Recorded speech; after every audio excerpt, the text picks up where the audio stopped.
If you've been anywhere online recently, you've probably seen the viral rumors warning that your corporate life is about to get much harder.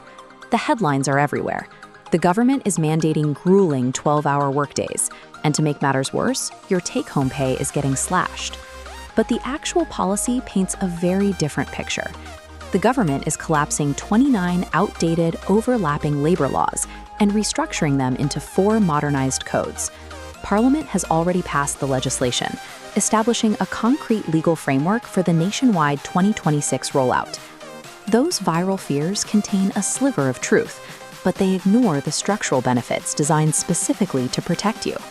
So let's separate the facts from the fiction. Let's start with the most terrifying rumor, the mandatory 12-hour shift. By law, the standard workday remains precisely at 8 hours.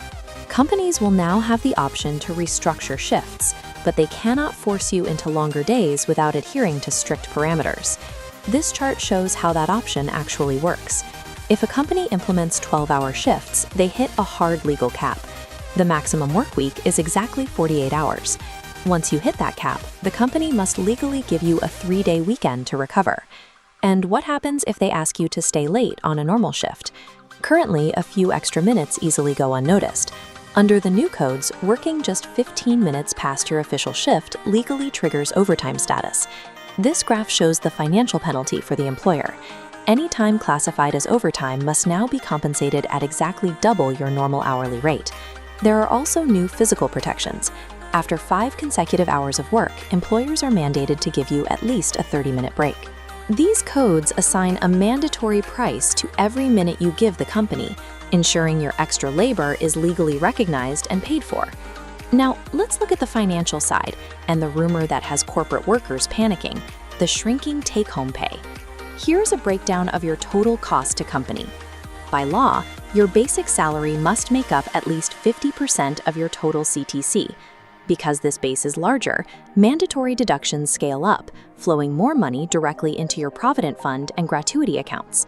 As a direct result, your short-term liquid cash, the money you receive in hand every month, will likely decrease slightly. However, the law guarantees you actually get paid on time.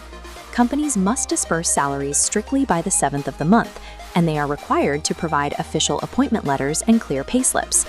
The restructuring trades immediate liquidity for a larger retirement safety net, prioritizing your long-term wealth over short-term spending. These changes extend far beyond the corporate office. For the first time in Indian history, app-based delivery riders and gig workers are being brought under federal labor protections. This visualization shows the new mandate for tech platforms. Companies will be required to dedicate up to 2% of their total annual turnover to a dedicated workers' Social Security fund. Furthermore, if a rider is in an accident during a delivery, it will be legally classified and compensated as a work-related injury. For factory and contract laborers, the laws introduce a critical safety net. If a middleman contractor defaults on payments or obligations, the principal employer, the main company, is now legally liable. Workers will also earn their rest much faster. The threshold to qualify for paid leave has been dropped from 240 days of continuous work down to 180.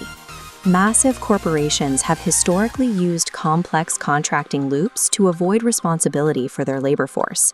These new codes actively close those legal loopholes. The balance of power is shifting. If a company has over 300 employees, they can no longer execute mass layoffs on a whim. They must secure explicit permission from government. But accountability flows both ways. To ensure business stability, workers looking to initiate a strike are now required to provide a clear 14-day notice. The transition to these 4 codes will certainly cause friction. You might have to adjust your monthly budget to account for the slightly lower take-home pay, but in exchange, you gain double overtime rates, legally mandated breaks, and retirement security. So you have to balance the short-term cash flow against those long-term guarantees. Is a guaranteed 3-day weekend worth working 12-hour shifts? Let us know what you think in the comments.